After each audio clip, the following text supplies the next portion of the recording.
Buenas tardes, ¿cómo están? Bienvenidos a Hagamos un Trueque. Me da mucho gusto, como siempre, verlos aquí para compartir conocimiento. Y bueno, en tiempos de pandemia y en tiempos de normalidad, el entorno regulatorio siempre es cambiante.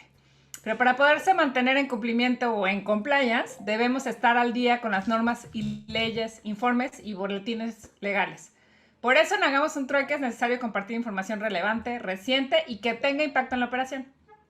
Por eso el día de hoy el tema del trueque es novedades de la quinta resolución de las modificaciones en las reglas generales de comercio exterior 2020, que nos acompaña ya de casa nuestro querido maestro Ricardo Méndez Castro. Bienvenido, maestro, ¿cómo está? Buenas tardes. ¿Qué tal? Buenas tardes a todos. Pues vamos a tener una plática el día de hoy interesante.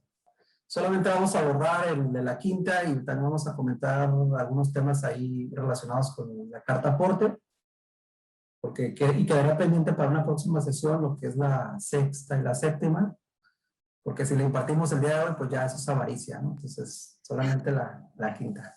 Como están los memes del SAT, ¿no? De que ya lo demás es avaricia. Pues déjame decirte que habían muchas personas que decían, no, de una vez, que nos dé sexta o séptima, pero yo creo que nos tendríamos que echar toda la tarde para dar, ¿no?, todos estos temas, así que creo que está bien ahorita la quinta y un poquito más, que los dejemos picados. Y bueno, Richard, antes de empezar, déjame pedirle a Octavio que comparta el dato peque del trueque, por favor.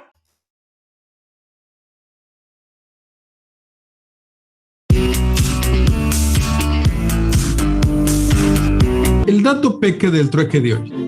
El acuerdo de continuidad comercial entre los Estados Unidos mexicanos y el Reino Unido de la Gran Bretaña e Irlanda del Norte respecto a la reciente reforma publicada el 1 de junio del 2021 en el Diario Oficial de la Federación en relación con la sexta resolución de modificaciones a las reglas generales de comercio exterior para el 2020. Resolución que entró en vigor al día siguiente de su publicación, con excepción de los transitorios. Pero esta reforma impacta a 18 reglas. Adicionalmente modifica el glosario, los anexos 1 y 22. Dentro del glosario de acrónimos y definiciones, por supuesto que se adicionó el acrónimo ACC, que corresponde al Acuerdo de Continuidad Comercial entre los Estados Unidos mexicanos y el Reino Unido de la Gran Bretaña e Irlanda del Norte. También se modifican e incorporan las definiciones de declaración en factura, resolución ACC y Reino Unido. Pero en términos generales, las disposiciones modificadas relacionadas con este importante acuerdo son la regla 1.6.11, que se refiere al pago de aranceles en mercancías de importación temporal, la regla 1.6.13, diferimiento del pago de impuesto general de importación a empresas con programas IMEX, la 1.6.15, retorno de mercancías importadas bajo diferimiento de aranceles, aplicando ahora lo establecido en este importante acuerdo, la exención de cumplir con lo dispuesto en los artículos 14 del TLQ, 15 del TLACAEL y el ACC para mercancías originarias que se introduzcan bajo un programa de diferimiento de aranceles. La 1.6.17, pago de arancel por empresas con programas IMEX en operaciones virtuales. La 3.1.10, facturación en terceros países cuando se aplique trato arancelario preferencial. 3.1.14, aplicación de preferencias en mercancías con procedencia distinta a la de su origen. 3.4.3, importación de cerveza, bebidas alcohólicas y tabaco labrado por residentes en la franja o región fronteriza. 3.7.6, tasas globales aplicables en operaciones efectuadas por operaciones de mensajería y paquetería. 3.7.21, atenuantes en infracciones mayores. 4.1.3, programas de devolución de aranceles drawback para exportaciones definitivas. 4.3.13, aplicación de constancia de transferencia. 4.3.15, programa de devolución de aranceles drawback para transferencias de autopartes. 4.5.31, beneficios para la industria automotriz terminal o manufacturera de vehículos de autotransporte. 4.8.7, procedimientos para la extracción de bienes del recinto fiscalizado. 5.1.5, cuota fija del DTA para Tratado de Libre Comercio específico específico, 7.3.1 beneficios del registro en el esquema de certificación de empresas en la modalidad de IVA EYEPS, 7.3.3 beneficios de las empresas que cuenten con el registro de empresas certificadas bajo la modalidad de operador económico autorizado, 7.3.3 beneficios de las empresas que cuenten con el registro en el esquema de certificación de empresas en la modalidad de operador económico autorizado, y el anexo 1, formatos y modelos en comercio exterior, el anexo 22, instructivo para el llenado del pedimento, y los apéndices 2, clave de pedimento, apéndice D8, identificadores, apéndice 12, contribuciones, cuotas compensatorias, gravámenes y derechos. Cabe mencionar que estas disposiciones generales se vinculan con la resolución que establece las reglas de carácter general relativas a la aplicación de las disposiciones en materia aduanera del Acuerdo de Continuidad Comercial entre los Estados Unidos mexicanos y el Reino Unido de la Gran Bretaña e Irlanda del Norte, publicado también el 1 de junio del 2021, y las demás aplicables.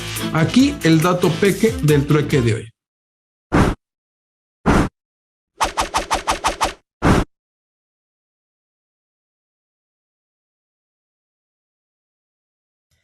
Bueno, gracias por el dato, Peque, Octavio. Y bueno, para darle la palabra, no quitarle más tiempo a Richard, que tiene muchas cosas que decirnos, voy a presentar rápidamente su semblanza. El maestro Ricardo Méndez Castro actualmente es líder de consultoría en TLC Asociados, socio director de Trade and Law College, director académico en el Centro Universitario de Estudios Jurídicos CUEG, plantel Baja California, y presidente de la Academia de Derecho Fiscal del Estado de Baja California. Secretario de Cumplimiento del Comité de Comercio Exterior y Aduanas dentro del World Compliance Association. Es autor de distintos libros de contribuciones al comercio exterior por Editorial ICEF, autor del libro Manual Práctico Técnico para la Elaboración de Pedimento Aduanal por Tax Editores, entre otros libros especializados. Tengo entendido que aparte ya estás publicando otros más, así que ahorita nos los presumes, Richard. Y bueno, pues te damos la palabra. Muchas gracias otra vez por estar aquí siempre en Hagamos un Trueque, Richard. Buenas tardes, muchísimas gracias. Déjenme, les voy a poner aquí la presentación. Y pues les digo, vamos a abordar solamente dos temas, lo que es la quinta resolución y, y la versión anticipada de la regla 2719 relacionada con el CFDI más el complemento de carta aporte, que también, bueno, recientemente se dio a conocer por parte del Servicio de Administración Tributaria. Y bueno, como saben, siempre tenemos que estar, en este caso, atentos de los cambios que se suscitan y sobre todo, pues, para mantener nuestros sistemas de gestión de cumplimiento. Y en especial, bueno, pues recordemos que en nuestra área, que día con día se presentan cambios, pues siempre debemos de hacer esos análisis de los nuevos riesgos que se van presentando y pues identificando cada uno de ellos, haciendo el análisis, les digo, correspondientes y en este caso valorarlos para saber cuál es el tratamiento que vamos a aplicar, o si no representa ningún cambio, bueno, pues entonces nos quedamos como se viene haciendo la operación. Bueno, en este caso, les digo, en la quinta resolución de modificaciones, pues ya a finales de este mes debe estarse publicando las nuevas reglas generales de comercio exterior para el 2021, pero bueno, pues el SAT ha ido avanzando en algunos temas, sobre todo en el caso de la sexta, que esa, bueno, pues sí nos agarró un poco de imprevisto, pero esto deriva pues de ese acuerdo de continuidad comercial con el Reino Unido. Y en el caso de la séptima, no, esto tiene vinculación básicamente algunas de sus disposiciones con el CFDI tratado y otras pues están un poco más relacionadas ya con lo que en la práctica se está presentando. Recuerdo que aquí uno de los colegas, si no mal recuerdo, Elvista Carballido mencionaba, ¿no? Que se hablaba del proyecto integral de tecnología aduanera, y pues ya eso ya no es proyecto, ¿no? Ya tiene operando varios tiempos, entonces pues ya esa parte es uno de los conceptos que se habla de la integración tecnológica por parte de las aduanas, porque pues ya en realidad ya tiene tiempo, en este caso, operando. Entonces, esos fueron básicamente algunos cambios que se dieron en la versión anticipada, por eso les digo, es un tema que puede esperar, ¿no?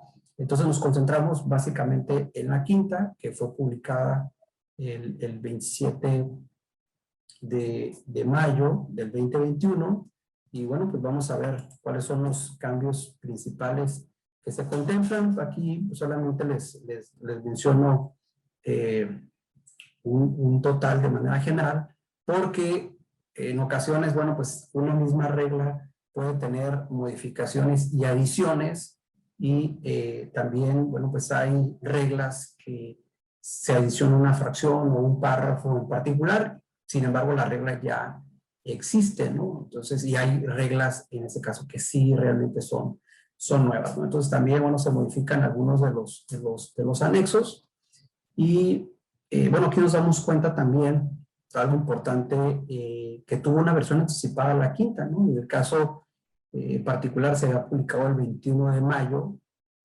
y bueno, pues ya el 27 ya teníamos la publicación en el DOF. Entonces, esto significa que probablemente que se acaba de dar a conocer recientemente la versión anticipada de la séptima, que se va a conocer el 4 de junio, pues a lo mejor en menos de una semana ya tenemos la publicación en el DOF, ¿no? Pues puede darse, o si es que se publica ya a finales de mes, o es que se integra en las nuevas reglas para el 2021. Bueno, uno de los cambios importantes es el tema de la manifestación de valor, y bueno, pues resulta trascendental porque pues es un proyecto que ya mencionamos que lleva tiempo, prácticamente desde el 2019, es que se publicó el nuevo formato, y el tema de los anexos a la manifestación, pues ese sí fue publicado desde abril del 2015, que tuvo en esa modificación del reglamento de la ley aduanera, tuvo vigencia en junio de ese mismo periodo, y que se ha venido prorrogando. Y aquí, bueno, pues vale la pena resaltar pues que es un procedimiento que no ha tenido vigencia, y que, bueno, pues es muy similar al tema del CFDI con complemento de carta aporte, porque pues, tampoco todavía no entra y sufrió un cambio, ¿no? Aquí lo que visualizamos es que se hizo un ajuste, sobre todo en cuanto al formato, porque el formato que se encuentra en la página de la ventanilla digital es distinto al formato del anexo 1. Entonces, desde mi perspectiva es que la disposición pues, básicamente se ajustó al formato que se encuentra en la ventanilla digital. Ahorita voy a comentar algunas de las razones por lo cual comento esto, ¿no? Entonces, aquí, bueno, se sigue manteniendo el mismo procedimiento de que va a ser electrónico, y que se va, en este caso, a suscribir con la e-firma.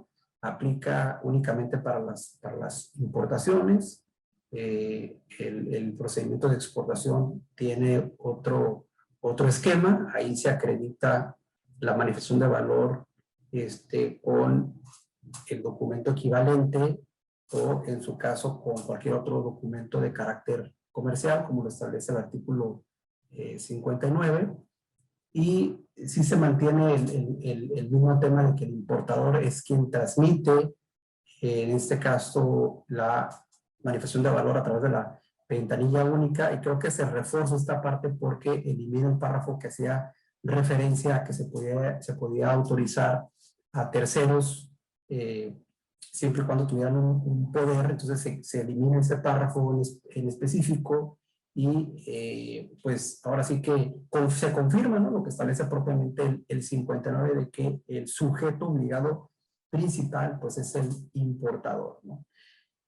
Ahora, hay una parte aquí importante que señala que debe de ser presentado en este caso por operación, y yo puse que previamente. ¿Y por qué deduzco esto de previamente?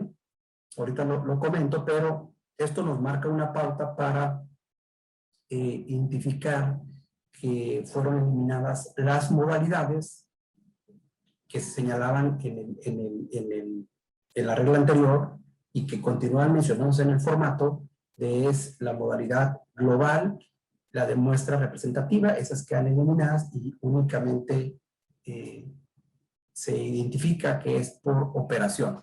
Ahora, ¿por qué de manera previa? Porque resulta ser que este procedimiento se encuentra vinculado con la declaración en el pedimento del e-document. Y tal como ahorita lo menciona el instructivo de llenado, salvo que en el futuro no tenga una modificación, el instructivo de llenado señala que el número de folio que genere la ventanilla digital debe de ser declarado, dice, con el identificador correspondiente en el pedimento. Entonces, si hoy en día la regla ya menciona que se va a declarar el e-document según corresponda, entonces de ahí se hace una relación en el que el folio asignado por la ventanilla digital, pues en este caso tiene que declararse en el pedimento. Por lo tanto, debe hacerse de manera previa al realizar el pedimento, ya para que este folio sea declarado. Y eso lo vemos muy frecuente con los e-documents, ¿no? O sea, primero hago la transmisión de los e-documents y ya después estos son declarados en el pedimento.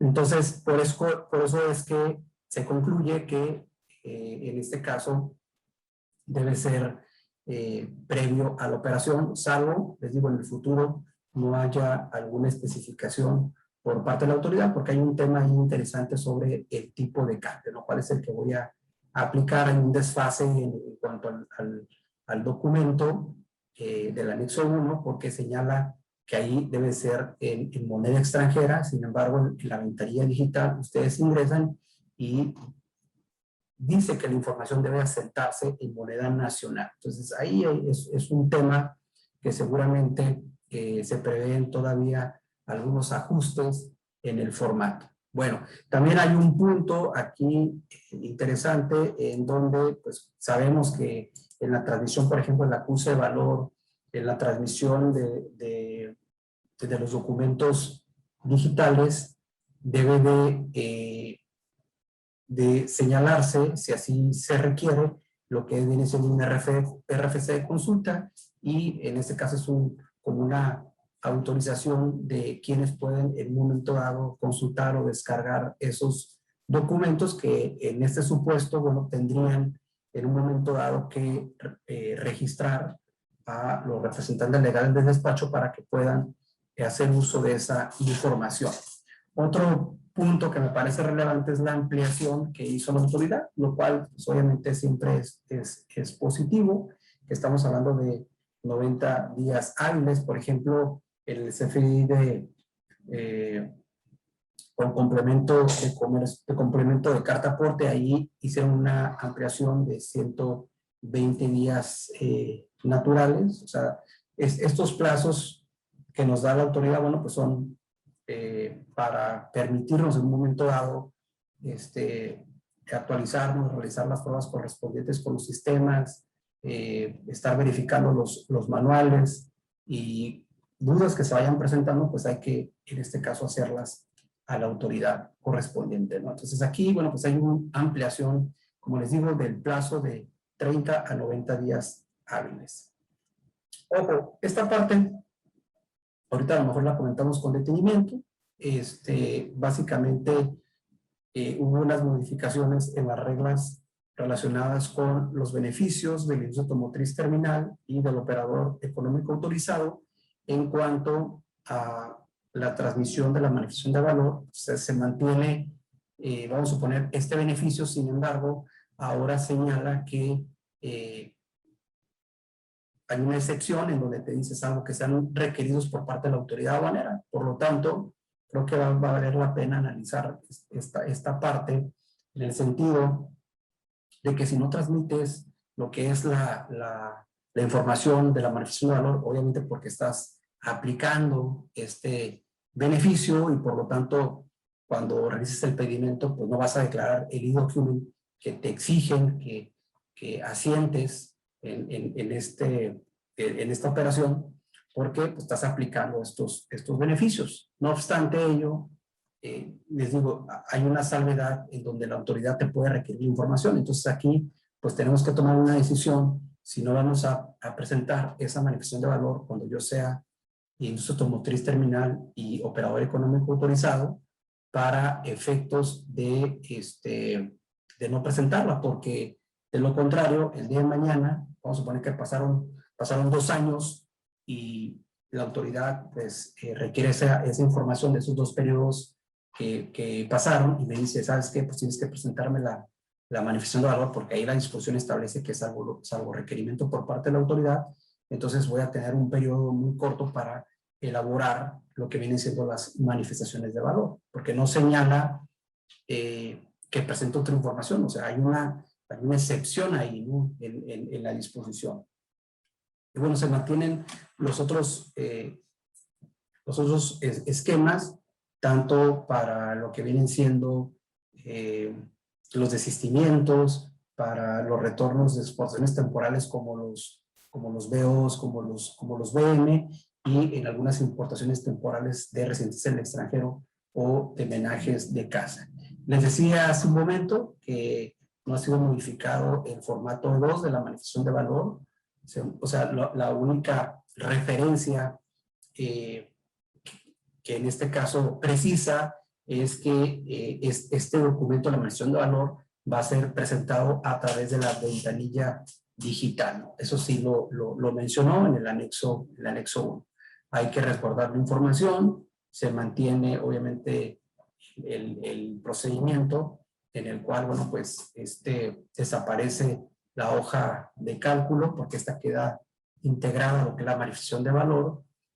No menciona ninguna excepción en el caso de los pedimentos consolidados o de las importaciones temporales, por lo tanto, en el caso de pedimentos consolidados, bueno, tendría que presentarse hasta que concluya en un momento dado el documento, ya y tengamos identificado plenamente los cruces, porque ustedes recordarán en el taller que tuvimos que se identifica por cada número de acuse de valor. Ahí lo menciona como cobre, pero es por cada acuse de valor y también los pedimentos que se vinculan con esos acuses de valor.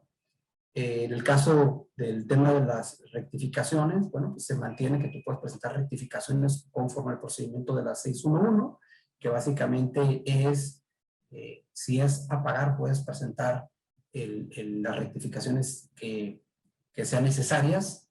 No obstante, cuando hay un tema de un saldo a favor por un pago no indebido, bueno, pues ahí se requiere ciertas autorizaciones, salvo aquellas empresas, ¿no?, que cuenten con el registro de despacho de mercancías o el operador económico autorizado, en donde, bueno, pues sabemos que hay procedimientos especiales que ofrecen ciertos beneficios a ese tipo de registros. Se mantiene el tema de las limitaciones de realizar modificaciones al documento cuando se encuentre el importador o el contribuyente en reconocimiento aduanero o en facultades de comprobación, y esto pues ya evidentemente consideramos que atenta contra lo que viene siendo la Ley Federal de Derechos del Contribuyente, porque pues yo me puedo autocorregir en cualquier momento, y adicionalmente hay un punto importante en cuanto a lo que es el acuerdo sobre facilitación de comercio, porque evidentemente se establece una excepción en donde se supone que los países se deben de otorgar esquemas de beneficios de cumplimiento. Dentro de ellos está el tema de la rectificación, ¿no? Pero en ningún momento dado se indica, ¿no?, pues que el hecho de que rectifique la información o complemente aquella que fue omisa, ¿no? Y que pues evidentemente tiene faltantes de documentación, pues tengo que aplicar el tema de la multa, ¿no? Si bien es cierto, hubo una disminución de la multa, porque acuérdense que traíamos el monto de los 22,900 pesos y hoy se reduce a 2,010 pesos a 2,860 pesos, que básicamente es la que realmente le corresponde de datos inexactos. Lo cierto es que tenemos allí un tema en donde podemos en un momento dado visualizar que pues esta cuestión ha sido con fines pues recaudatorios, ¿no? Porque imagínense si no anexé documentación, si en un momento dado pues hay un error de un peso, ya sea de más o de menos, pues esto me obliga tanto a realizar la rectificación del pedimento como a tener que realizar la corrección de la manifestación de valor. Y si yo realizo esa corrección, aquí no es de que si quiero, ¿no? O sea, hay una obligación de pagar la sanción independientemente que lo haya detectado la autoridad, ¿no? Esto es un procedimiento que se visualiza en algunas otras reglas, ¿no? Entonces, pues ese es un tema importante que deben de tener en consideración, sobre todo el mantener la información y documentación pues correcta, ¿ok? Bueno, esa es creo que la más relevante, pero hay otras también importantes, por ejemplo esta de la 1922 y la 1923, que hay una obligación por parte de las empresas que realizan la transportación marítima o los agentes internacionales de carga, que son los freight forwarders, que deben de transmitir cierta información electrónica al sistema electrónico aduanero. Entonces, esta parte en realidad ya se encontraba, no era optativo, solamente quisieron una corrección gramatical porque señalaba de podrá enviar la información, entonces realmente no era podrá, o sea, era la tienes que enviar, ¿no? Era ya una obligación. Entonces, ese básicamente fue el único movimiento que tuvo tanto la regla 1922 como la regla 1923. De manera adicional, en la 1923, pues básicamente hace una precisión, sobre todo en los fundamentos relacionados pues con la anterior regla de la 1922 para no tener que declarar cierta, en este caso, información, ¿no? Obviamente ahí te menciona básicamente algunos incisos, entonces esa información pues no es necesario declararla. Entonces anteriormente señalaba una excepción al inciso A, entonces hoy en día pues hace mención de más campos. Entonces esto fue un poco de los cambios que tuvo estas dos reglas. Después hay otra relacionada con las obligaciones de lo que vienen siendo los recintos fiscalizados. Aquí ustedes pueden ver, hay precisiones. Normalmente siempre hay como errores de redacción. Entonces lo único que se realiza, pues esas precisiones, normalmente, por ejemplo, hacían referencia a la fracción cuarta y a la fracción séptima, y luego señalaba del artículo 15 de la ley aduanera. Entonces ahora pues señala de la fracción cuarta y la fracción séptima, ambas del artículo 15 de la ley aduanera. Es básicamente, digo, son precisiones, en este caso, gramaticales que se realizan. Bueno, se incorpora un nuevo formato, que esto tiene relación con el anexo 1, y que se denomina formato para presentar el dictamen de compensación o disminución contra el aprovechamiento a cargo. Entonces es una nueva obligación. Y esto, bueno, pues también está relacionado con el tema de la regla 238, y que aquí hay también un tema de corrección. Vean, anteriormente siempre hacían mención de cada administración general, o sea, en específico, y hoy como que muchas de sus atribuciones están yendo de manera genérica, sobre todo al Administrador General de Aduanas, pero ha habido otras que al Administrador General de Servicio al Contribuyente, etc. Aquí, el único cambio que tuvo es que las referencias que se den a conocer en estos lineamientos van a ser emitidos por la Administración General de Aduanas. Entonces, antes se refería a la Administración General de Comunicaciones relacionada con comunicaciones y tecnologías de la información. Es uno de los cambios. Ahora, aquí sí se adicionó un cuarto párrafo que establece una obligación, que probablemente esto ya lo hacen los recintos fiscalizados, pero el punto aquí es que, bueno, pues deben de transmitir los documentos electrónicos relacionados con cualquier tipo de movimiento de actividades que realicen dentro de los recintos fiscalizados. Entonces, si se refiere a movimientos de entradas, salidas, movimientos físicos, consolidación, desconsolidación, subdivisión o transferencia de mercancías, toda esta información debe de ser transmitida al sistema electrónico pues de la aduana, ¿no? Entonces esto pues es importante, bueno, que se dedique a esa actividad, pues van a tener esta obligación. Les digo que probablemente ya lo hacen, sin embargo, bueno, pues hasta ahora se realiza ese ajuste a la normatividad.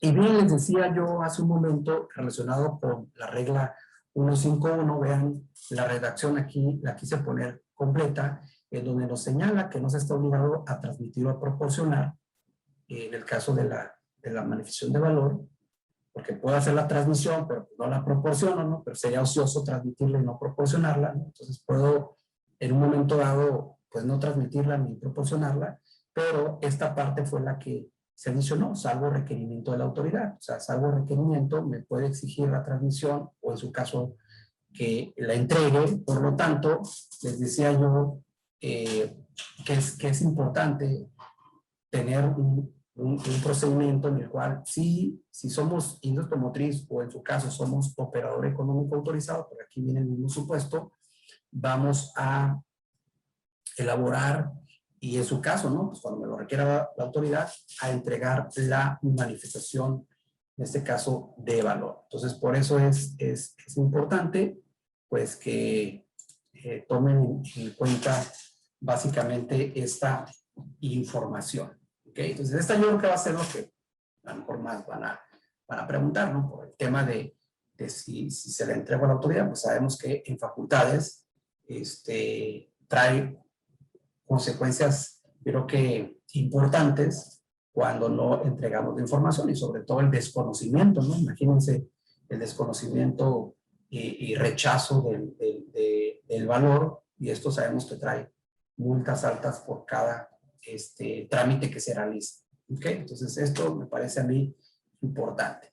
Luego también en el caso de la regla 511 hubo una eliminación de las referencias de las constancias de importación temporal, retorno o transferencia de contenedores. Que ojo, esta regla 151 no tiene todos los formatos que se utilizan en la operación. O sea, hay puntos ahí, temas importantes. Por ejemplo, en la regla 151 no viene el aviso de traslado de mercancías, y no por ello hacemos el pago de derecho de trámite aduanero. A lo mejor pareciese ocioso que esté en la regla 151. El chiste es que lo eliminaron, pero hacía referencia a que las operaciones que se realicen con constancia de importación temporal, sobre todo para el tema de los contenedores, no están sujetos al pago de derecho de trámite aduanero. Pero aquí recordemos que el artículo 49 y 49 de la Ley Federal de Derechos señala que el pago de derechos se realiza por trámite siempre y cuando esté referido en la ley aduanera. Por lo tanto, si la operación, el documento que vayamos a utilizar no está referido como una obligación en la ley aduanera, no tenemos que realizar el pago de derechos, que eso es lo que sucede con el aviso de traslado. O sea, yo presento un aviso de traslado y no soy sujeto al pago de derechos porque ese aviso de traslado no es un documento que está referido en la ley aduaneros, sino está referido a través de disposiciones generales, que es lo que sucede con el tema de las constancias, ¿no? Desde mi perspectiva, ese trámite hoy se realiza a través de la ventanilla y no estaría obligado al pago de derecho de trámite aduanero, ¿no? Aun cuando lo hayan eliminado de la disposición. Hay otra regla que me parece importante, que es esta, la 5.5, que está relacionada con las transferencias virtuales. Evidentemente sabemos que el tema de los virtuales, pues, sí requiere un análisis más detallado, sobre todo porque tenemos diferentes esquemas, ¿no? Están el de la 5.4, que ya eliminaron, ¿no? Ya ya no existe, y nos brincamos a la regla 5.6, y cada disposición trae algunos supuestos que la autoridad reconoce como para considerar que se llevó a cabo la operación de exportación y por lo tanto hay una exención del IVA en la enajenación, independientemente del tema de la importación, porque acuérdense que el tema de la importación estaría sujeto al pago del IVA siempre y cuando no tengan alguna certificación para gozar de la exención del impuesto al valor agregado. O sea, de entrada sabemos que son sujetos obligados al pago del IVA, salvo aquellas empresas que tengan la certificación y que puedan gozar del crédito fiscal. Bueno, en este supuesto en específico, quien importa temporalmente, o sea, yo soy una empresa IMEX e importo una maquinaria o materia prima, y yo la importé obviamente porque hay un contrato de consignación, un contrato de manufactura o de maquila, como le quieran llamar, y realicé la operación de importación. Entonces esa mercancía ya se encuentra físicamente en territorio nacional.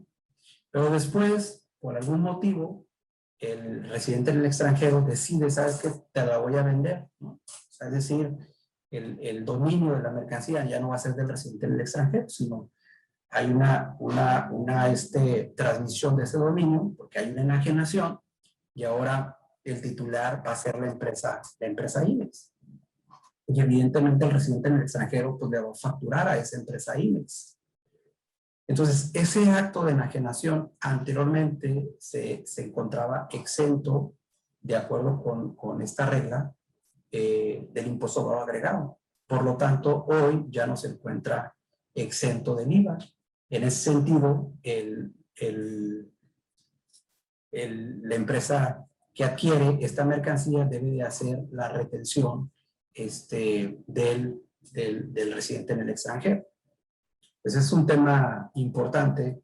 Se ha comentado que a lo mejor que se abusaba mucho de este esquema, en donde si no se cumplían los procedimientos de las reglas 5.4 o en su caso de las 5.6, se utilizaba este esquema para pues, realizar la transferencia, y una vez que ya pasaba en el extranjero a propiedad de otra empresa, pues esta después hacía la operación de importación para gozar la exención, ¿no? Entonces, ya saben, ¿no? Pero el punto aquí es que pues,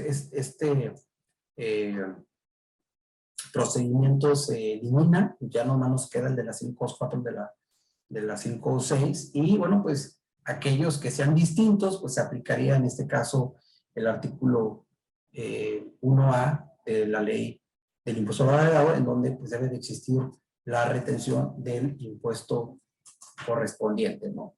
Entonces, sí, la verdad me parece también importante.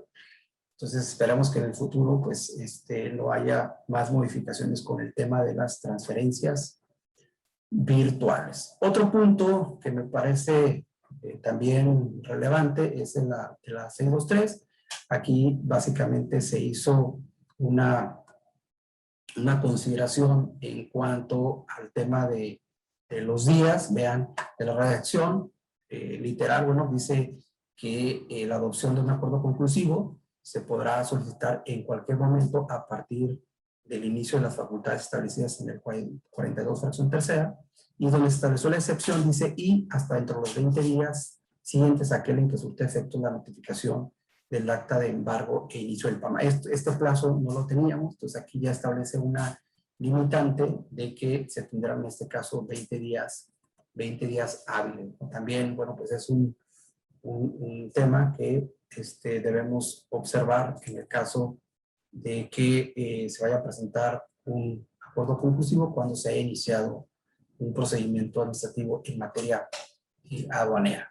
Ahora, entramos aquí, sí hubo una modificación que me parece también de interés relacionado con el tema de las empresas de mensajería y paquetería, ¿no? Que son muy pocas, ¿no? Estamos hablando de DHL, FedEx, UPS, y a lo mejor otras que realicen operaciones también de comercio exterior, ¿no? Claves de pedimento del régimen simplificado, como es el caso del T1, pero hubo dos cambios importantes. El primero de ellos, en el tema de las referencias de los códigos genéricos, que obviamente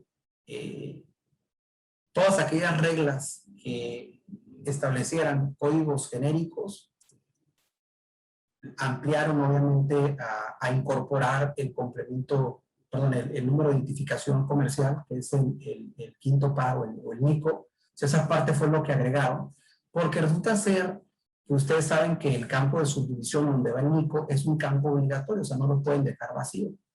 Entonces tú, obviamente, acuérdense que salvo el caso de la 9801, 03, 04, pero todas las de las 9901 no se encuentran dentro de lo que viene siendo la ley de los impuestos generales de importación y exportación, sino estos son códigos genéricos que están establecidos en las disposiciones generales. Entonces, obviamente no estaba publicado el quinto par. Entonces, lo que hicieron fue agregar ese quinto par, ¿no? Entonces, las tablas de las 98 de operaciones especiales, pues es así, ¿no? Esas están contempladas en la tarifa, o sea, independientemente de que no haya sido publicado en estas disposiciones, pues sí se establecía que debía declararse lo que es el NICO, que bueno, pues está identificado dentro de la tarifa como el 00, entonces aquí lo único que hicieron fue volver a publicarlos, pero el tema de lo que vienen siendo los códigos genéricos, eso sí no estaba. Pues esa parte se actualizó. Bueno, pues el tema de las tasas, en este caso de las globales y también de estas referidas del 8705, ¿no? Entonces fue uno de los cambios importantes que se hicieron. Entonces les platicaba en el tema del número de identificación comercial, que esto pues ya lo habíamos dado a conocer desde el año pasado, que tuvo vigencia, ¿no? Ustedes recordarán el 28 de diciembre. Bueno, ya en los manuales de lineamientos se establecía que el campo de subdivisión era obligatorio. Entonces, si yo hacía una operación, por ejemplo, un T1, en donde pues el código me señalaba que era la 9901-0001, entonces, ¿qué NICO le asentaba en el pedimento si no existía, ¿no? Entonces, en la práctica se ponía el 00. Fíjense, eso fue el 28 de diciembre. Entonces, hasta hoy, ya en mayo, ¿no? Pues es que se publica esta corrección. A veces les digo que esto puede pasar tiempo para que la autoridad lo actualice, ¿no? Pero bueno, chiste es de que ya está esto. El tema de las empresas de mensajería y paquetería. Aquí hubo una reforma, básicamente, en todas aquellas relacionadas con este procedimiento simplificado de la regla 3.7. Hubo varios procedimientos en la regla 373, 374, 375, y obviamente también se crearon la 3735 y 3736, que básicamente lo que hicieron fue segregar, ¿no? Porque algunos de los procedimientos ya se encontraban. Por ejemplo, en la regla 373 comprendía las obligaciones y las causales. Entonces, lo que hicieron fue segregarlas dentro de esta disposición y dejar únicamente lo relacionado pues, con la obligación de tener que registrarse ante lo que viene siendo la Administración Central de Apoyo Jurídico de Aduanas utilizar esta ficha de trámite, la 78, para realizar el registro de empresas de mensajería y paquetería. Entonces aquí las obligaciones, digo, fueron asignadas a la regla 374 y 3735. Entonces se mantiene todo el procedimiento de la vigencia de los 2 años y que puede ser renovada por el mismo plazo. En el caso de la regla 374, bueno, pues se reforma en su totalidad para dejar únicamente las obligaciones que tienen las empresas de mensajería, en este caso, y paquetería. Entonces, por ejemplo, dar aviso a la Dirección Central de Investigación Aduanera de esas operaciones simplificadas que realicen para un mismo consignatario o un mismo destinatario, o se señale un mismo domicilio de entrega en más de 5 operaciones. Aquí hubo una modificación porque anteriormente se señalaba en más de 5 operaciones, entonces disminuyeron. Entonces, a 3 operaciones de importación debes de dar avisos. Si antes decías, pues a la sexta, pues ahora a la cuarta, ¿no? Tengo que hacer ese aviso a través de la ficha de trámite 124. Y también se modificó en la 125, que básicamente es el ajuste, fracción primera y fracción segunda. Antes refería a la 3 en las fichas de trámite, hoy se hizo un ajuste para fundamentar, ¿no? Ahora con la disposición de la fracción primera y la fracción segunda. Proporcionar el acceso en la línea del sistema de análisis de riesgo, que esto, pues imagínense, ¿no? La autoridad aduanera puede tener acceso a la gestión de riesgos de lo que viene siendo la empresa de mensajería y paquetería. Y esto se mantiene, el tema de las sanciones de cumplimiento, ¿no? Va a haber una multa de acuerdo con la normatividad y el hecho de que te multen, pues no releva la obligación, o sea, te multan y aparte tienes que presentar la obligación y también te establece los plazos para presentar información que no sea mayor a 15 días hábiles, ¿ok? Un procedimiento que la verdad sí tuvo un cambio ahí interesante, es el tema de la actualización de los montos. O sea, si nosotros teníamos considerado anteriormente que, por ejemplo, iba a ser una operación, esto es básicamente para los que hacen e-commerce, o sea, sí está interesante, porque nosotros tenemos un de minimis o un monto mínimo de $1,000, ¿no? Pues ya aumentó a los $2,500, ya podemos decir, como en Estados Unidos, ¿no? Que los $2,500 no requieren, por ejemplo, chipper, ¿no? Entonces ahí ya tenemos un monto. Obviamente este monto no aplica para las exportaciones. Las exportaciones te señala que puede ser cualquier monto. Un procedimiento simplificado, porque ustedes saben que los procedimientos simplificados pues están sujetos a una tasa global y también a poder aplicar un código genérico, ¿no? No tengo que irme al tema de la clasificación arancelaria.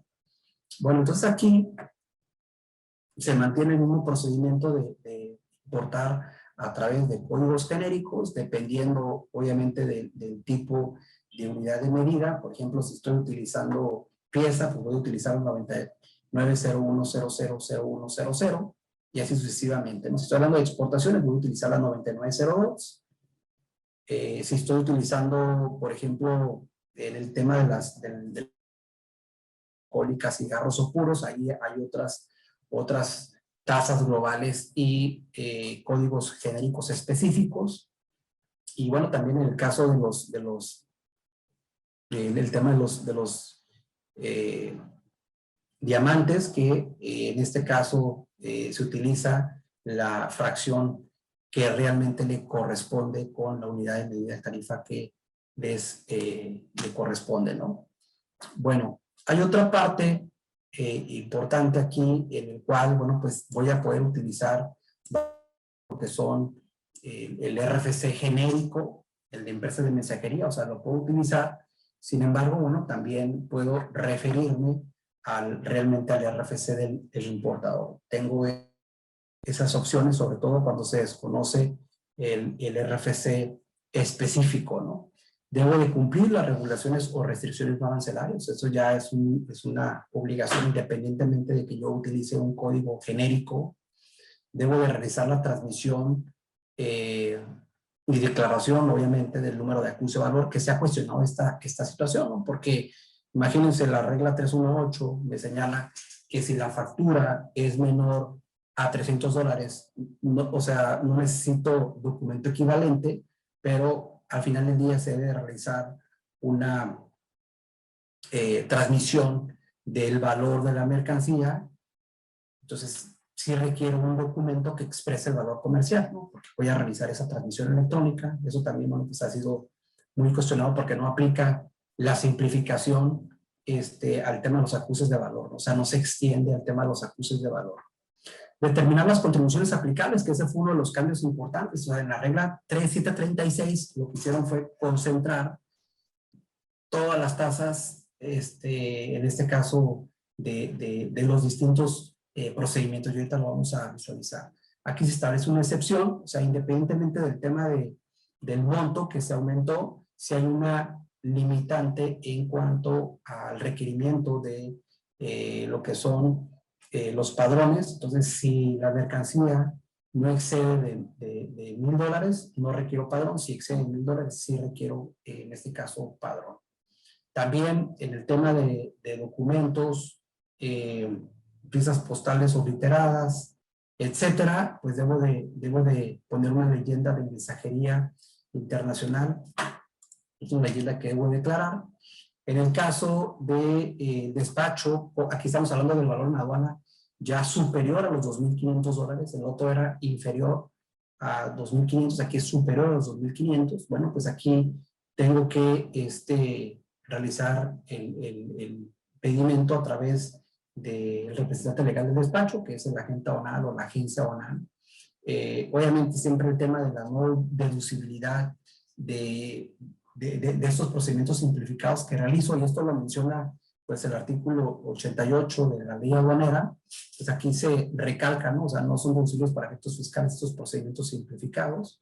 También tengo la opción de poder asentar lo que es el RFC importador o el RFC genérico en su caso, el tema de declarar el número de acuse de valor, la clave de pedimento obviamente que le corresponde a hacer operaciones definitivas, el mismo tema de poder utilizar los códigos genéricos de acuerdo con las unidades de medida, determinar las contribuciones aplicables, cumplir con el tema de las regulaciones o restricciones, que esto es muy similar a lo anterior. Aquí solamente si hay una excepción del procedimiento simplificado, cuando estamos hablando de cuando esté por arriba de los $2,500, que no se puede aplicar cuando esto requieran cuota compensatoria, o también que sea utilizado para mercancías del capítulo 87, ¿no? Que básicamente son el tema de los vehículos, ¿no? No voy a querer importar a lo mejor un helicóptero, ¿no? O sea, un avión, ¿no? O un vehículo a través de empresas de mensajería. Entonces esto no es aplicable.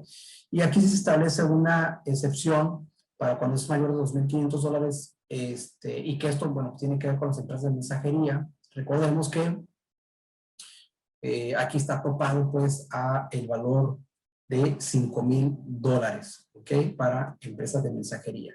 También hay algunas excepciones, ya sabemos cuando son mercancías de difícil identificación, estamos hablando de polvos, líquidos, pastillas, trociscos, comprimidos, granulados, etcétera, pues esto no es aplicable independientemente de la cantidad o del valor, ¿no? Ese es uno de los puntos importantes.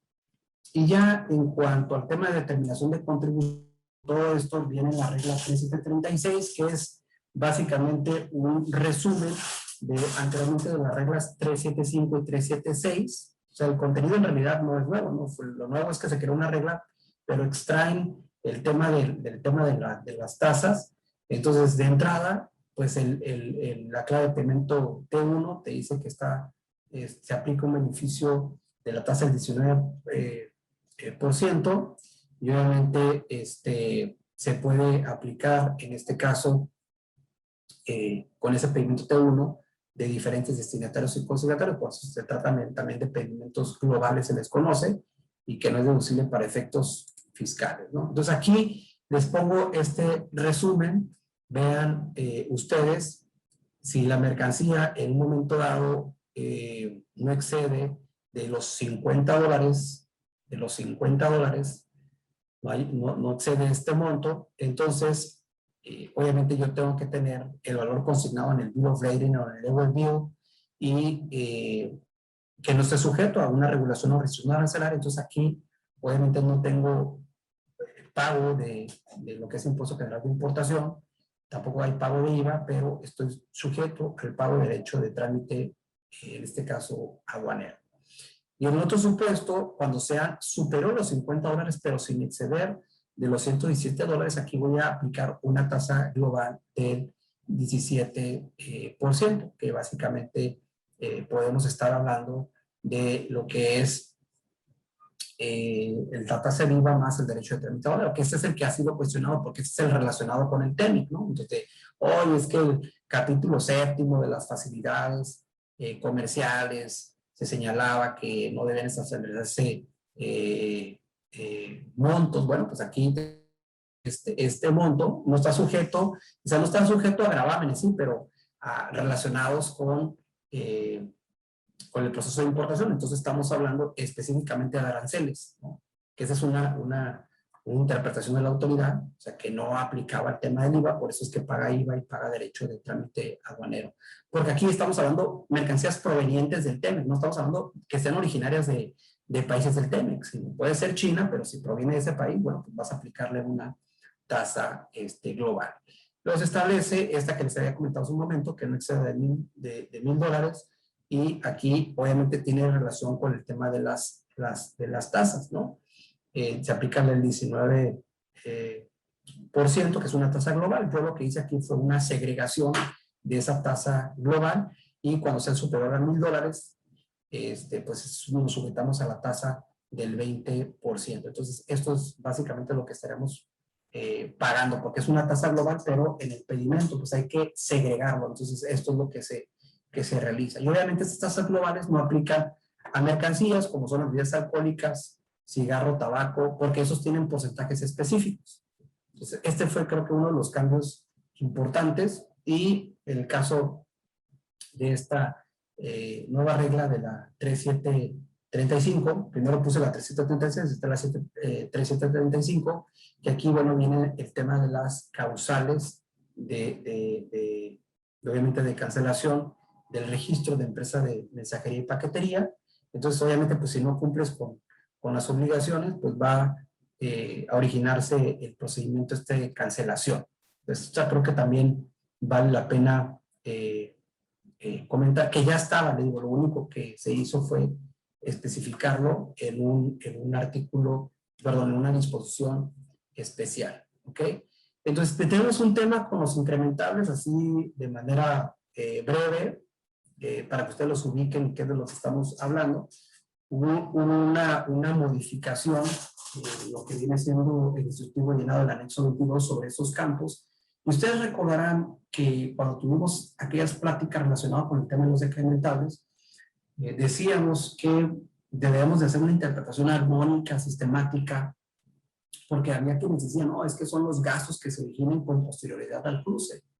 Sí, pero tuvieron que haberse facturado y especificado en ese documento equivalente, en ese comprobante fiscal emitido por el vendedor. Entonces, aquí básicamente eso es lo que se establece al precisar que de acuerdo con el artículo 66 de la Ley OME, entonces tenemos que aplicar el 66 independientemente de que anteriormente, les digo, no lo haya señalado, pues ahora ya lo precisa, ¿no? Entonces, vean, esto entró en vigor el 28 de febrero hasta ahora el 27 de mayo que se publica esta quinta resolución. Bueno, fue que se aclara este punto y probablemente derivado pues de consultas que le han hecho a la autoridad. Entonces, también ustedes recordarán que había algunas excepciones en los lineamientos del validador de operaciones de comercio exterior, y esto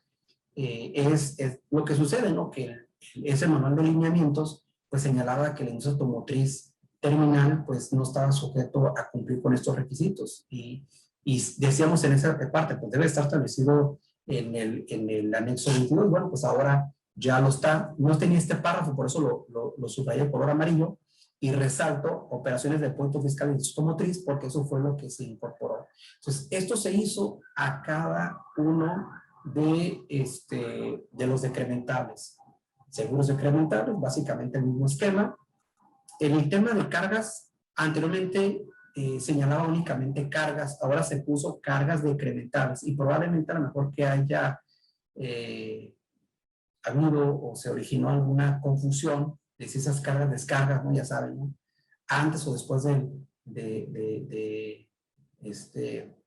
artículo 65-66, bueno, entonces ya se precisa que el artículo 66 y adicionalmente se establece ya dentro de la descripción que son cargas decrementables. Entonces, este también es un cambio importante porque pues, es aclaratorio, ¿no? O sea, nos permite, en este caso, dar mayor certeza de la interpretación que en un momento dado estamos realizando. Y de igual manera, en el campo de otros decrementables, pues hubo esa modificación también a la descripción, ¿ok? Bueno, luego tenemos el formato sin modelos de comercio exterior, básicamente el anexo 1, ya mencionamos hace un momento lo del dictamen de compensación, ya también lo del formato de medición de valor, que se precisa que se realiza a través de la ventanilla. Hubo una modificación a la ficha de trámite, ya esto corresponde al anexo 1A, relacionado con la autorización para operar como agencia aduanal. Y es que ustedes recordarán que el pasado 8 de diciembre hubo una reforma a la Ley Federal de Derechos.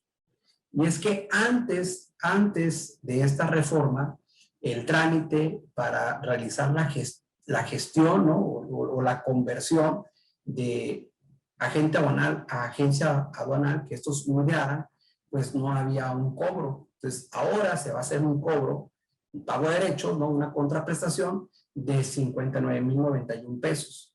Entonces, vean, esto obviamente es del pago a partir del 1 de enero del 2021. Sin embargo, pues bueno, pues hasta ahora se modifica el formato. O sea, el pago lo debes haber hecho de todas maneras, independientemente de lo que nos señala el formato, ¿no? Pero pues hasta ahora se modificó, ¿ok? Luego tenemos, eso ya lo comentamos, el 124 y la ficha 125. Aquí hubo cambios en el tema de las referencias, de las disposiciones, porque obviamente cambió todo el esquema del procedimiento simplificado de empresas de mensajería y paquetería, ¿ok? Luego tenemos el anexo 5. El anexo 5 tuvo cambios. Este es importante porque aquí vienen los criterios normativos y los no vinculativos. En cuanto al criterio número 4, bueno, pues aquí hubo precisiones en cuanto a referencias de la ley de impuesto sobre la renta y hubo también modificaciones gramaticales. Por ejemplo, aquí, anteriormente decía del artículo 61. Entonces, el título se modifica para decir del artículo 61 de la ley aduanera. Entonces, por eso les digo que hubo ciertas precisiones. O sea, a veces no hay cambios tan sustanciales. El que sí tuvo cambios es en el caso de la ficha de trámite 17 y 18, que esas se adicionan, son nuevos. Entonces, los cambios que se suscitan, pues básicamente es para contemplar notificaciones a personas distintas del importador o el propietario de las mercancías. Normalmente cuando se realiza algún transportista y avisos en materia de RFC, tratándose de recintos fiscalizados concesionados. Entonces, ese también hubo un cambio importante. Y el criterio no vinculativo, que ese es el único criterio no vinculativo que tenemos en el anexo 5, que está relacionado con el tema de la regla segunda de las generales, cuando son importaciones de mercancías sin montar. Bueno, pues hay una precisión, porque anteriormente hablaba de mercancía desensamblada, incluso cuando esta no se encuentre completa, bueno, pues entonces hoy en día se refiere a cuando se importa a territorio nacional mercancía desmontada o sin montar, incluso cuando esta no se encuentre completa o sin terminar. Que esto pues ha aplicado muy bien para el tema de la importación de televisores. También hubo una modificación ya desde hace 2 años para el tema de las motocicletas, ¿no? Que si vas a importar las partes de motocicleta, pues lo tienes que clasificar como motocicleta, ¿no? Porque en este caso, si bien es cierto las partes pueden encontrarse desgrabadas, el producto final se encuentra grabado, que es lo que pasa con las televisiones, ¿no? Que te dicen, no, pues sabes que está sujeta a la tasa del 15% y tú quieres importar en partes. Entonces ya la autoridad te dice, incluso que quien te asesore que lo realices de esta forma, va en contra de este criterio no vinculativo. Eso es un tema importante, ¿no? Y bueno, pues aquí lo tenemos gracias al ingeniero Enrique Arono. Pero bueno, ese es un tema ahí importante, ¿no? Me acordé aquí del ingeniero, ¿no? Que siempre nos apoya con estos temas. Ahorita nos dice su opinión. Bueno, luego también hubo una modificación importante en lo que viene siendo el apéndice 7. Se agregó una nueva unidad de medida, que es la número 22, que son los carat, ¿no? Que en este caso significa los quilates. No sé por qué no lo pusieron quilates, pusieron en inglés carat. Entonces esto es para el tema de medidas, sobre todo de este tipo de mercancías, ¿no? Hubo una modificación en la apéndice 8 solamente para realizar un ajuste y precisar la regla 3736, que es la nueva, que anteriormente se refería, les digo, a la 375, 376. Entonces hubo una precisión para las 3736. También hubo una precisión para la 238. ¿Qué es lo que sucede? ¿No? Se van creando nuevos párrafos y luego hay un impacto en cadena, en otras disposiciones. Entonces hay que hacer los ajustes correspondientes. El apéndice 7, ustedes saben que es el que contiene los datos de la información que va a ser declarada en el código de barras. Entonces, pues hubo un ajuste, entonces hay que modificar para hacer ese ajuste. También una modificación en el apéndice 26, que ese es el que contempla los datos inexactos u omitivos de las normas oficiales mexicanas en relación, pues, con el cumplimiento de lo que debe de indicarse. Y aquí, bueno, pues anteriormente refería a la NOM 084 de CEPOFI del 94 y hoy refiere a la NOM 235 de Secretaría de Economía del 2020. También hubo una modificación en el anexo 27 para incorporar la fracción arancelaria de la vacuna contra el SARS-CoV-2, que esto pues, ya habíamos que se había creado, después, ya saben, todo en abonos, ¿no? O sea, se había creado, luego se había creado el permiso de salud, y luego pues hasta ahora pues se agrega que no está sujeta al pago del IVA. Entonces, tal como lo señala ahí, que les digo, probablemente si aplicamos el artículo 2A de la ley de IVA, ¿sabes qué? Pues este es un medicamento de patente, ¿no? No está sujeto al pago del IVA, pero ¿qué es lo que señala el procedimiento? Bueno, pues que si no está en el anexo, entonces hay que hacer la consulta respectiva. Entonces, a lo mejor alguien hizo la consulta respectiva y entonces hoy ya aparece en el anexo 27, ¿ok? Entonces, hasta aquí es lo relacionado con el tema de la quinta resolución de modificaciones y ahorita entramos de manera breve y unos puntos importantes sobre el tema del CFDI con complemento de carta aporte, ¿no? Que también va a ser un tema interesante. Yo les recomiendo, ya ha habido 2 videos chats en YouTube por parte del Servicio de Administración Tributaria, en donde pues, nos han dado algunos tips, ¿no? Bueno, después de estos videos, ¿no? Y nos están mostrando el procedimiento, pues resulta ser que hubo un cambio en esta tercera versión anticipada de la resolución miscelánea fiscal y se da a conocer la regla 2719, entonces sí tuvo algunos cambios importantes y ahorita vamos a ver cuáles son. Entonces, de entrada identifico quiénes son los sujetos obligados, ¿no? Las empresas que realizan el traslado de mercancía, estamos hablando de los transportistas, ¿no? Que te prestan ese servicio de autotransporte, de movimiento, de carga, el agente de transporte o intermediario, que normalmente lo referimos mucho con la cuestión de los freight forwarders, el propietario en este caso, de la mercancía, cuando lleve a cabo el traslado con medios propios, ¿no? O sea, hay muchas empresas que tienen sus propias unidades de transporte. El tema de los contribuyentes que transporten hidrocarburos y petrolíferos, que este complemento no se ha dado a conocer, el hidrocarburos y petrolíferos. O sea, El que se va a conocer ahorita es el de la carta PORT, entonces nos concentramos en el tema de la carta PORT. Ahora, evidentemente en función del sujeto obligado es el documento que va a presentar. Nos estamos hablando de empresa, transportista, pues está como si recibe un ingreso por el traslado que va a realizar, pues aquí estamos hablando de un CFDI de ingreso más carta PORT. En el caso de la gente de transporte, el freight forwarder, el intermediario y el propietario de la mercancía, como yo la voy a mover de un punto a otro y a lo mejor existe en este caso ese movimiento de mercancía, entonces yo voy a utilizar un CFDI traslado. Porque en el caso de la gente de transporte, pues va a existir un CFDI de ingreso, pero va a ser por la prestación del servicio. Entonces, en el caso del propietario, pues a lo mejor va a existir que la lleve a un punto, pero que después emita el CFDI de ingreso. Sin embargo, el tema del CFDI de traslado, pues debe de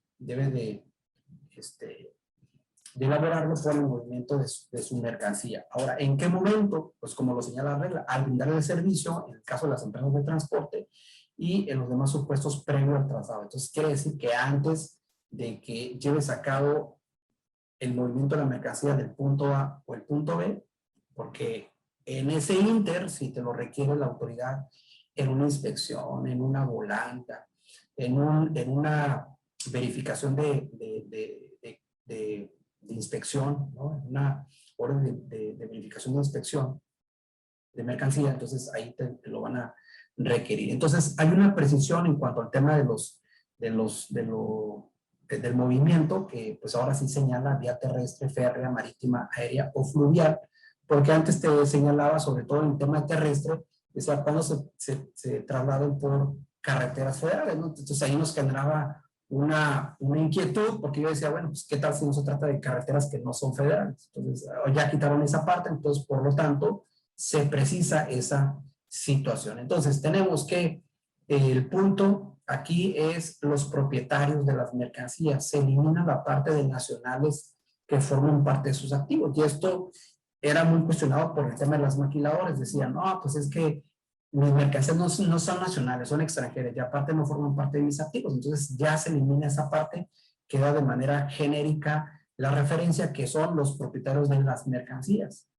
Pues ahorita vamos a entrar a otro tema en donde, oye, y si no soy el propietario, entonces ahí va a estar la respuesta, ahorita se los voy a decir. Bueno, entonces si estamos hablando de los propietarios, yo voy a acreditar el movimiento de esa mercancía que realice a través de terrestre, férrea, marítima, aérea, fluvial, incluyendo la del socavón, ¿no? Entonces ahí, entonces voy a tener en cuenta esa parte y voy a emitir el CFDI de traslado con complemento de carta PORT.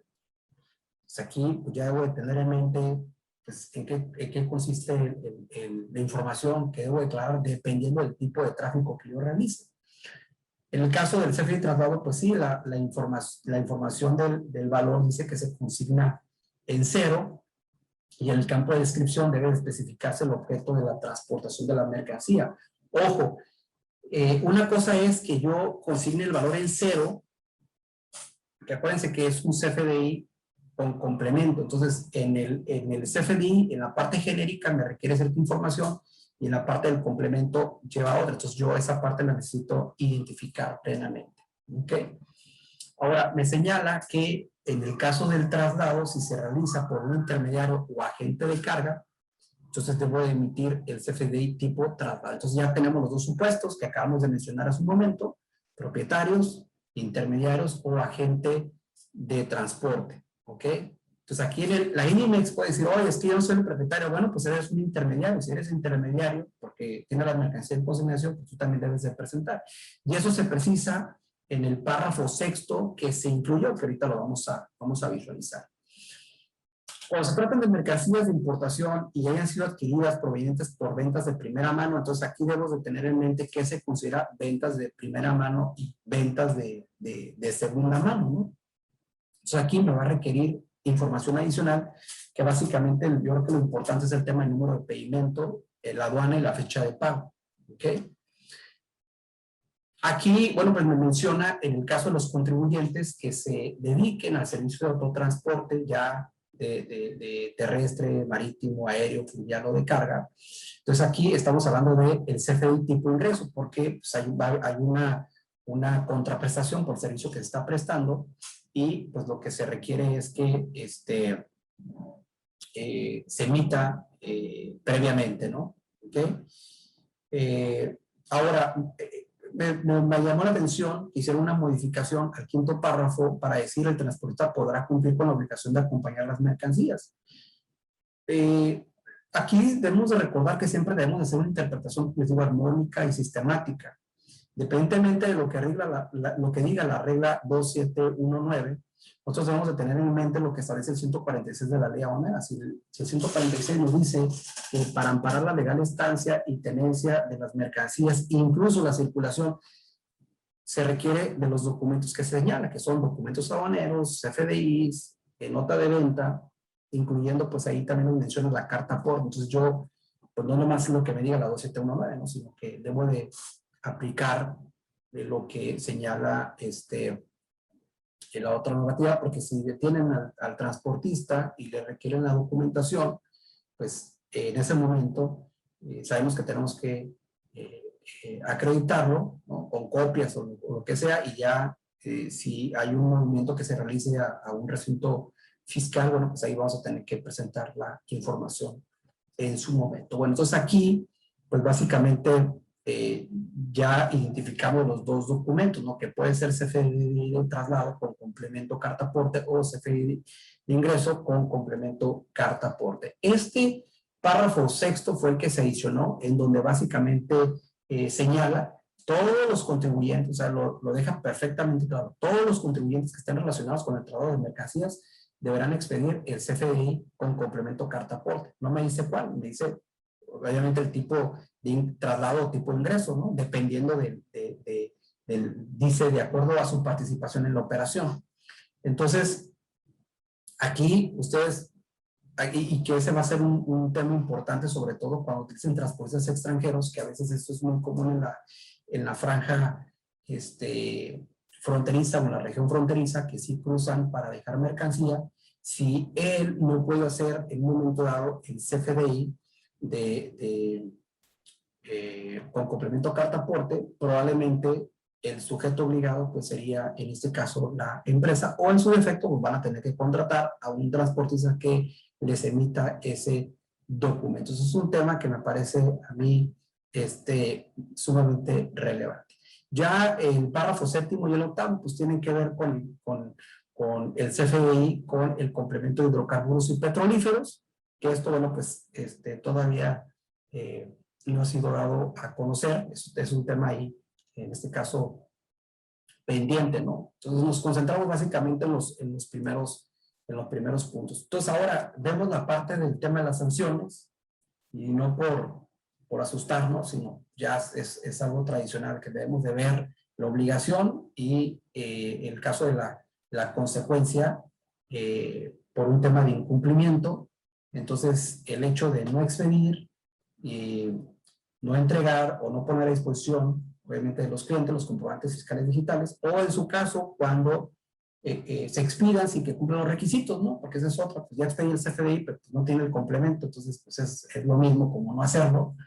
Y también hay otro supuesto de no expedir o acompañar la documentación que ampare mercancías en transporte en territorio nacional, que aquí, bueno, puede ser que pues sí llevo el CFDI, pero pues a lo mejor no presenté, o sea, sí llevo el CFDI con complemento carta aporte, pero a lo mejor no estoy presentando el CFDI de ingreso, o a lo mejor no estoy presentando el pedimento o la nota de venta o lo que me exija, en este caso, la normatividad. Eso es por cuanto a la parte fiscal, pero también recordemos que la Ley de Caminos y Puentes y Autotransporte Federal también se establece otro tipo de sanciones, sobre todo cuando se incumplan obligaciones que establece la propia normatividad. Entonces aquí hay otro supuesto en donde pues puede haber una multa de hasta 500 días de salario mínimo. Entonces ahí les puse la sanción. Entonces esos son algunos de los puntos que consideré más relevantes sobre la quinta resolución de modificaciones y sobre la versión anticipada de la regla 2719 relacionado con el tema del CFDI de traslado. Entonces, hasta aquí pues sería mi participación. Pues muchísimas gracias. pues hay un reconocimiento para mi buen amigo socio Ricardo Méndez Castro y dice, hagamos un trueque, otorgan el presente reconocimiento al maestro Ricardo Méndez Castro por hacer un trueque en la plática virtual con el tema novedades de la quinta resolución de modificaciones a las reglas generales de comercio exterior 2020, el día 9 de junio del 2021. Lo firman Daniela Martínez y tu socio y amigo y admirador, mi querido Ricardo. Que tengan un excelente día a todos y nos vemos mañana.